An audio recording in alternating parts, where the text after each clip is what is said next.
राज्यसभा को भंग करने का अधिकार किसे है? तो जैसे कि अभी हम बताएं कि राज्यसभा कभी भंग नहीं होता है, तो इसको किसी को यानी कि उपयुक्त में से कोई नहीं मेरा आंसर हो जाएगा। जैसे कि मैं ऑप्शन नहीं पढ़ूंगा दोस्तों, अगर ऑप्शन पढ़ने लगूं तो बहुत ज़्यादा टाइम लग जाएंगे, इसीलिए मैं सोचता हूं ऑप्शन ना पढ़ूं, बस आपको जो टू द पॉइंट है उसको मैं बता दूं। नेक्स्ट सवाल है, राष्ट्रपति द्वारा राज्यसभा में कितने व्यक्तियों को मनोनीत किया जाता है? तो राज्यसभा में दोस्तों 12 व्यक्तियों को मनोनीत किया जाता है और लोकसभा में 2 व्यक्तियों को मनोनीत किया जाता है। जो ये राष्ट्रपति मनोनीत करता है दोस्तों राज्यसभा में, वो आर्टिकल 80 के थ्रू मतलब उसको मनोनीत करता है, तथा वो ऐसे व्यक्तियों को मनोनीत करता है दोस्त जो साहित्य का, विज्ञान का, कला और समाज का मतलब ज्ञाता हो, जो जानकार हो। ठीक, उसी तरह नेक्स्ट सवाल की तरफ बढ़ेंगे दोस्त। नेक्स्ट सवाल मेरा यहाँ पे है, जैसे कि आप लोग देख सकते हैं कि राज्यसभा के चेयरमैन है, कौन है राज्यसभा के चेयरमैन? तो जैसे आपको पता है राज्यसभा के चेयरमैन यानी अध्यक्ष वगैरह जो होते हैं वो सारा का सारा हमारा उपराष्ट्रपति होते हैं। ठीक, उसके बाद नेक्स्ट सवाल की तरफ बढ़ेंगे हम। नेक्स्ट सवाल मेरा 123 नंबर क्वेश्चन है दोस्तों कि लोकसभा के स्पीकर का निर्वाचन होता है, कैसे होता है? जैसे कि आपको पता होगा जो लोकसभा का स्पीकर होते हैं दोस्तों, लोकसभा के जो अध्यक्ष होते हैं, एमएलए जो होते हैं, उन्हीं लोग में से जो होते हैं एक अध्यक्ष चुनते हैं अपना, यानी कि लोकसभा के सभी सदस्यों के द्वारा ये चुने जाते हैं। तो मेरा ऑप्शन नंबर कैट यहाँ पे राइट आंसर हो जाएगा। उसके बाद नेक्स्ट सवाल की तरफ बढ़ते हैं। नेक्स्ट सवाल जैसे कि यहाँ पर देख सकते हैं आप, लोकसभा के वर्तमान उपाध्यक्ष मतलब कौन है? तो ये सवाल आपको जैसे कि देख सकते हैं बीपीएससी ने 1999 में पूछा है, तो ये अभी के दृष्टि से इसको न पढ़ें, कोई दिक्कत नहीं है, क्योंकि वो उस समय का ये करंट हो जाता है, समझिए कि। नेक्स्ट सवाल की तरफ बढ़ेंगे। नेक्स्ट सवाल है मेरा 125 नंबर क्वेश्चन दोस्त कि संसद के दोनों सत्रों के बीच अधिकतम कितनी अंतराल होना चाहिए? जैसे कि आपको पता होना चाहिए कि जो अधिकतम अंतराल होना चाहिए वो 6 महीना से ज़्यादा नहीं होना चाहिए। आशा करता हूँ इतना आप लोग समझ गए होंगे। आप बिना टेंशन के पढ़ते रहिए, मुस्कुराते रहिए, मैं आपको टाइम से सारा का सारा मैं कोशिश करूंगा कि जितना भी सिलेबस है आपका कवर करा दूं। बस आप हमको सपोर्ट करते रहिए, चैनल को सब्सक्राइब कर लीजिए तथा वीडियो को लाइक कर लीजिए, अपने दोस्तों के पास शेयर करते हैं। बाकी मैं हूं आपका साथ देने के लिए, ठीक है। उसके बाद नेक्स्ट सवाल की तरफ बढ़ेंगे दोस्तों। नेक्स्ट सवाल है मेरा, राजनीतिक शब्दावली जो शून्यकाल है, शून्यकाल का क्या अर्थ होता है? ऑप्शन देख सकते हैं। एक दिन जब संसद में कोई कार्य नहीं होता, ऐसा नहीं है। निलंबित प्रस्ताव नहीं है, स्थगन प्रस्ताव नहीं है, यानी प्रश्न उत्तर सत्र नहीं है। तो बिल्कुल भी सवाल ये थोड़ा सा गलत दिया गया है दोस्त, मैं इसको आप स्टार बनाकर लिख लीजिएगा। इसके बारे में अगर हम शून्यकाल के बारे में अगर आप लोगों को बताना चाहें दोस्तों, तो शून्यकाल क्या होता है? जब सभा शुरू होता है, सभा शुरू करने से पहले जो समय होता है उसको शून्यकाल समय बोला जाता है। ये जो समय होता है दोस्तों 12 बजे से शुरू होता है, जिसमें कुछ सवाल जो इंपॉर्टेंट होते हैं उसको पूछा जाता है, उसको शून्यकाल बोलते हैं, न कि इस ऑप्शन के थ्रू। तो इसको आप स्टार बना के लिख लीजिएगा चीज़ को, ठीक। नेक्स्ट सवाल की तरफ बढ़ेंगे हम। नेक्स्ट सवाल जैसे कि 127 नंबर क्वेश्चन आएगा दोस्तों कि भारतीय प्रशासन में विभाजन प्रणाली किससे संबंधित है? तो जैसे कि आपको पता होगा विभाजन जो प्रणाली है दोस्तों वो नीति और कार्यान्वयन से संबंधित है। अगर के 28 नंबर क्वेश्चन की तरफ चलेंगे दोस्त, 128 नंबर क्वेश्चन है मेरा।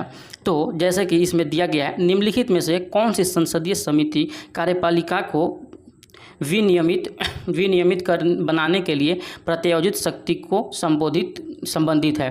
ठीक, तो आप जैसे कि ऑप्शन देख सकते हैं, तो ऑप्शन में जो मेरा यहाँ पे अधीनस्थ विधान पर समिति है वो होता है। अगर कि मैं इसको बताना चाहूँ दोस्तों कि जो संसद की अधीनस्थ विधान पर समिति होते हैं उसमें जो 15 अस्थायी सदस्य होते हैं दोस्तों, ये समिति के कार्यपालिका को प्रत्यायोजित करते हैं, ठीक। और तथा ये जो रिपोर्ट अपना पेश करते हैं वो संसद को पेश करते हैं। नेक्स्ट सवाल की तरफ अगर हम चलेंगे, नेक्स्ट सवाल है मेरा यहाँ पे कि आम आदमी पार्टी है, कौन सा पार्टी है? तो जब ये सवाल पूछा गया दोस्तों तो उस समय तो इसका आंसर हो जाएगा इनमें से कोई नहीं, क्योंकि उस समय ये कोई पार्टी नहीं थी, लेकिन अभी वर्तमान पार्टी में ये राष्ट्रीय पार्टी बन गई है। आप ये बातों को याद रखिएगा, ठीक। नेक्स्ट सवाल की तरफ बढ़ेंगे तो नेक्स्ट सवाल है मेरा यहाँ पे, जैसे कि अगर क्या आपको दिखाई दे रहा हो तो 130 नंबर क्वेश्चन है दोस्तों कि संसद के दोनों सदनों का संयुक्त अधिवेशन आयोजित होता है, वो किस लिए आयोजित होता है? हमको उस सवाल को बताना है, ठीक। तो जैसे कि आपको पता होगा कि जो संसद का दोनों सदन आयोजित होता है दोस्तों, एक ऐसे विधेयक पर विचार करने के लिए होता है जो कि दोनों सदनों में एक दूसरे से मतभेद हो। तो मेरा ऑप्शन नंबर 4 यानी कि option number D right answer होगा यहाँ पे। आशा करता हूँ आपको सब बातें समझ में आ रही होगी। कोई भी दिक्कत हो, परेशानी हो, कॉमेंट सेक्शन में भर दीजिए, मैं उसका रिप्लाई करने की कोशिश करूँगा। बाकी आप लोग एकदम टेंशन फ्री होकर पढ़ते रहिए, आपको मास्टर बनना है, मतलब बनना है दोस्त। भारतीय नेक्स्ट सवाल की तरफ चलेंगे। भारतीय राजनीतिक व्यवस्था में इनमें से कौन सर्वोच्च है? आपको पता होगा कि इंडियन अगर के पॉलिटिक्स में जाइएगा तो संविधान से बड़ा कुछ नहीं दोस्तों। संविधान के जितने भी भारत का एक एक नागरिक है उसके नीचे है, उससे ऊपर कुछ भी नहीं। आप ये एक बात को याद रखिएगा, ठीक है। नेक्स्ट सवाल की तरफ चलते हैं। नेक्स्ट सवाल मेरा आता है कि दिल्ली क्या है, तो सब लोग जानते हैं दिल्ली एक केंद्र शासित प्रदेश है, तो ऑप्शन नंबर बी मेरा यहाँ पे राइट आंसर हो जाएगा। उसके बाद जैसे ही मेरे दोस्तों चलते हैं मेरे को 133 नंबर क्वेश्चन पर, तो वहाँ पे आता है कि सिक्किम भारत का एक राज्य बनाया गया था। कब बनाया गया था, तो ये बनाया गया था दोस्तों 35वां संविधान संशोधन के थ्रू। तो आपको पता होगा कि जो 35वां संविधान संशोधन हुआ था दोस्तों, वो हुआ था 1974 ईस्वी में। उस समय इसको सिक्किम को भारत को संयुक्त राज्य में शामिल किया गया था, न कि राज्य का दर्जा दिया गया था। जो दर्जा दिया गया था दोस्तों वो 36वां संविधान संशोधन 1975 के थ्रू दिया गया था, ये बात याद रखिएगा। तथा जो सिक्किम था वो 22वां राज्य बना था, ये भी आप याद रखिएगा। कुछ भी सवाल पूछा जा सकता है आपसे।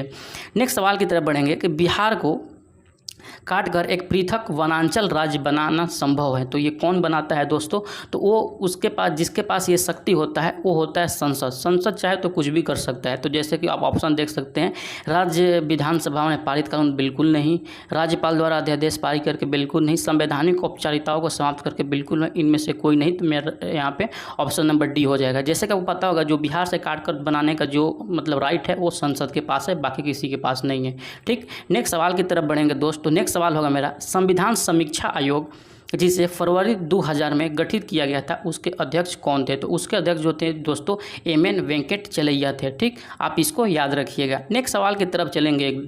नेक्स्ट सवाल है मेरा दोस्त यहाँ पे 136 नंबर क्वेश्चन आता है कि भारत के सर्वोच्च न्यायालय की स्थापना हुई थी। तो आप अब बताइए कि भारत के सर्वोच्च न्यायालय की स्थापना कब हुई थी। जो ऑप्शन में दिया गया आपको उसी को बताना है। तो जो हुई थी दोस्तों वो हुई थी भारतीय संविधान के द्वारा हुई थी, भारतीय उच्च न्यायालय की स्थापना, ठीक। इसके बारे में अगर हम कुछ जानना चाहें तो जब संविधान दोस्तों प्रारंभ हुआ था उस तब उच्च न्यायालय में जो मतलब न्यायाधीशों की संख्या था दोस्तों वो था मतलब सारे लोग को मिलाकर न्यायमूर्ति को छोड़कर जो मेन होते हैं 7 था, यानी कि 7 लोग न्यायाधीश थे और एक जो थे वो हेड थे, तो यानी कि 7+1 था। अगर के वर्तमान दृष्टि में देखें दोस्तों तो वर्तमान में 33 ठो आपका न्यायाधीश है और एक मुख्य न्यायमूर्ति है, ठीक। आप ये बातों को याद रखिएगा। उसके बाद नेक्स्ट सवाल की तरफ चलेंगे तो नेक्स्ट सवाल मेरा वही आता है, वही मतलब कि भारत के सर्वोच्च न्यायालय की स्वीकृत क्षमता क्या है, यानी सैंक्शन स्ट्रेंथ क्या है। जैसे आपको बताएं कि 33+1 अभी वर्तमान में इतना है, ठीक। नेक्स्ट सवाल की तरफ बढ़ेंगे। नेक्स्ट सवाल मेरा यहाँ पे आता है कि भारतीय सर्वोच्च न्यायालय में न्यायाधीशों की नियुक्ति कौन करता है। ये तो बच्चा जानता है कि आर्टिकल है 124 के तहत में जो राष्ट्रपति होता है भारत का सर्वोच्च न्यायालय के न्यायाधीशों की नियुक्ति करता है। नेक्स्ट सवाल की तरफ अगर के बढ़ेंगे तो नेक्स्ट सवाल है मेरे यहाँ पे दोस्त कि उच्चतम न्यायालय के न्यायाधीशों की संख्या की वृद्धि करने की शक्ति किसके पास है। तो आप सब लोग जानते हैं कि कुछ भी बढ़ाना घटाना किसी को हटाना हो वो सारा काम संसद करेगी, ठीक।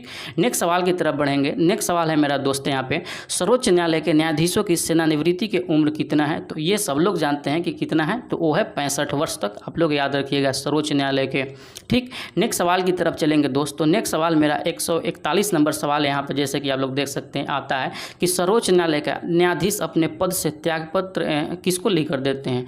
तो जब उसको नियुक्त करेगा राष्ट्रपति तो वो अपना जो त्यागपत्र होगा वो राष्ट्रपति को देगी, ठीक। तो आपको ये भी सबको पता होगा, तो ऑप्शन नंबर ए यहाँ पे मेरा राइट आंसर होता है।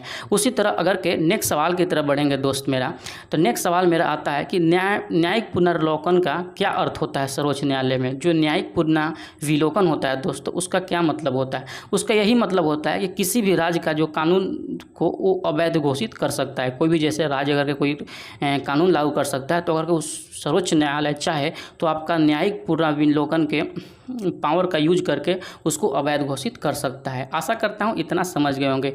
अगर कभी भी लाइक नहीं मारे हो तो पहले जल्दी से लाइक मारो, उसके बाद आगे देखिएगा हमारे बिहार के मास्टर लोग, ठीक। उसके बाद क्वेश्चन नंबर 143 आता है तो भारत के न्यायिक प्रणाली किस पर आधारित है। तो सबको पता है वो संविधान पर भी आधारित है, नियमित कानून की उचित प्रक्रिया पर भी आधारित, परंपरा पर भी आधारित है और कानून का स्थापित प्रक्रिया पर भी आधारित। तो ये यानी कि सब हो जाएगा, तो ये हो जाएगा उपयुक्त में से एक से अधिक। जैसे कि आपको देख लीजिए ये हाल का सवाल पूछा गया 2022 का 67वां BPSC में पूछा गया सवाल है, ठीक। 144 नंबर के सवाल का अगर देखते हैं तो राज्य सरकार का कार्यकारी अध्यक्ष जो संवैधानिक प्रमुख होता है वो कौन होता है? तो जो राज्य का होता है दोस्तों राज्यपाल होता है, जो देश का होता है वो मेरा राष्ट्रपति होता है। ये सारे लोगों को पता है। नेक्स्ट सवाल की तरफ चलेंगे। नेक्स्ट सवाल जैसे कि यहाँ पे देख सकते हैं, नेक्स्ट सवाल मेरा है कि किसी राज्य का राज्यपाल नियुक्त किया जाता है वो किसके द्वारा? वो मेरा राष्ट्रपति के द्वारा। तो ऑप्शन नंबर 3 यहाँ पे राइट आंसर होगा मेरे शिक्षकों। उसके बाद नेक्स्ट सवाल की तरफ चलते हैं। नेक्स्ट सवाल है मेरा, भारतीय संविधान के अनुसार राज्यों की विधायिका में सम्मिलित है। तो राज्यों के विधायिका में क्या सम्मिलित है दोस्तों?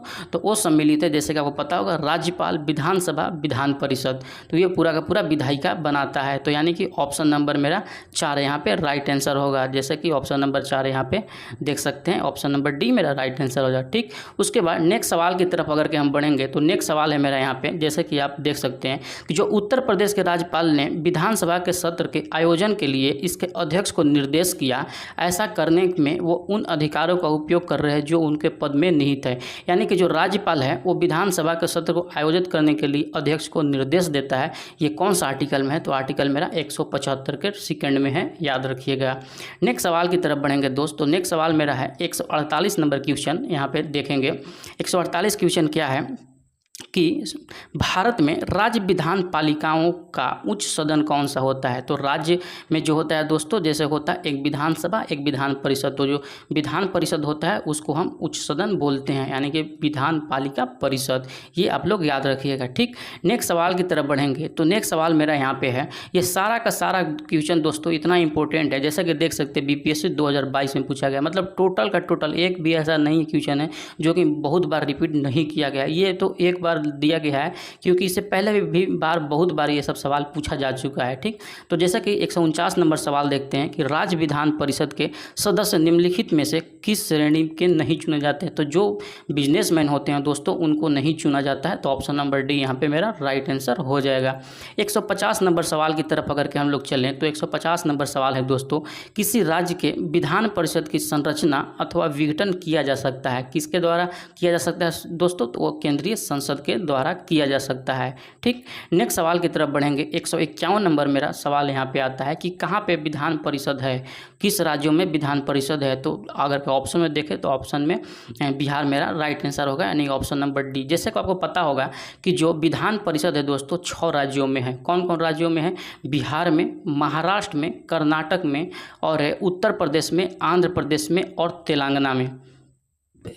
सॉरी, ये जो 6 राज्य हैं, 6 राज्य में द्विसदनात्मक व्यवस्था है, यानी कि वहाँ पे विधान परिषदें हैं। ठीक, आशा करता हूँ इतना आप लोग समझ गए होंगे। अगर अभी भी अगर वीडियो को आप लोग लाइक नहीं किए हैं तो बहुत गलती कर रहे हैं आप लोग। पहले जल्दी से लाइक मारिए, उसके बाद आगे वीडियो को कंटिन्यू कीजिए। ठीक, क्वेश्चन नंबर 152 है मेरे शिक्षकों की, क्या है कि भारतीय संविधान के निम्नांकित अनुच्छेदों में कौन सा अनुच्छेद विधानसभाओं के निर्वाचन का प्रावधान प्रस्तुत करता है? तो वो जो करता है दोस्तों आर्टिकल नंबर 170 मेरा करता है। ऑप्शन नंबर ए मेरा राइट आंसर हो जाएगा। नेक्स्ट सवाल की तरफ बढ़ते हैं। नेक्स्ट सवाल मेरा करके आइएगा यहाँ पे कि यदि किसी राज्य का विधानसभा का अध्यक्ष का त्याग पत्र देना चाहे तो अपना त्याग पत्र किसको देता है? तो आप कोई भी अध्यक्ष हो, चाहे तो लोकसभा का अध्यक्ष हो, विधानसभा का अध्यक्ष हो, राज्यसभा का अध्यक्ष हो, वो अपना अध्यक्ष जो होगा वो उपाध्यक्ष को ही जो देगा, अपना त्याग पत्र देगा, रिजाइनेशन देगा। ठीक, उसके बाद नेक्स्ट सवाल की तरफ चलते हैं। तो नेक्स्ट सवाल मेरा है कि किस न्यायालय ने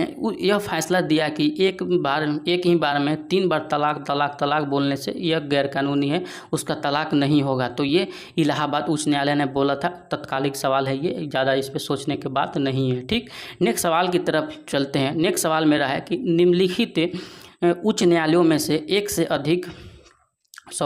अधिक राज्य या केंद्र शासित प्रदेश के लिए है। तो जैसा कि आपको पता होगा दोस्तों, तो जैसे इलाहाबाद और दिल्ली तो ये तो एक राज्य के लिए है, लेकिन यहाँ पे गुवाहाटी और मुंबई, इसमें जो सी और डी दोनों आंसर होगा, जो कि एक से अधिक के लिए ये उच्च न्यायालय है। जैसा कि आपको पता होगा जो गुवाहाटी उच्च न्यायालय है दोस्तों, उसमें असम का भी और नागालैंड, मिजोरम, अरुणाचल प्रदेश सबका उच्च क्षेत्राधिकार गुवाहाटी के अंदर में ही आता है। तथा उसके बाद जो मुंबई है, मुंबई के अंतर्गत जो जैसे दादर नगर हवेली हो गया, दमन दीव हो गया, गोवा हो गया, ये सब जो आता है मुंबई हाईकोर्ट के अंडर में ही आता है। आशा करता हूँ इतना बातें आप लोग समझ गए होंगे। अगर फिर भी नहीं समझे तो कोई भी परेशानी हो तो कमेंट सेक्शन खुला है, आप वहाँ पर भर भर के लिखिए अपना बातें, प्रॉब्लम जो भी समस्याएँ हों। ठीक, नेक्स्ट सवाल चलते हैं 156 नंबर यहाँ पे है, बाबरी मस्जिद राम जन्मभूमि विवाद जो इलाहाबाद उच्च न्यायालय लखनऊ ज्ञानपीठ का समक्ष है एक प्रकार का है, क्या था वो दोस्तों? वो था टाइटल सूट, जो कि अब सारा कुछ विवाद खत्म हो गया है। ठीक, नेक्स्ट सवाल की तरफ चलेंगे। नेक्स्ट सवाल मेरा यहाँ पे है कि 157 नंबर क्वेश्चन, भारत के संविधान का कौन सा अनुच्छेद भारतीय निर्वाचन आयोग की स्थापना से संबंधित है? तो जैसे कि आपको पता होगा, जो मेरा निर्वाचन आयोग से संबंधित है दोस्तों, वो मेरा संबंधित है आर्टिकल में नंबर 324। आशा करता हूँ आप लोग अच्छे से पढ़ते पढ़ते यहाँ तक आ गए होंगे। अगर कि जो बंदा यहाँ तक वीडियो देख लिया, समझिए कि उसका सिलेक्शन पक्का होने वाला है, क्योंकि वो बच्चा सीरियस है भाई, वो सारे चीज़ों को समझ रहा है कि क्या उसको पढ़ना है क्या नहीं पढ़ना है।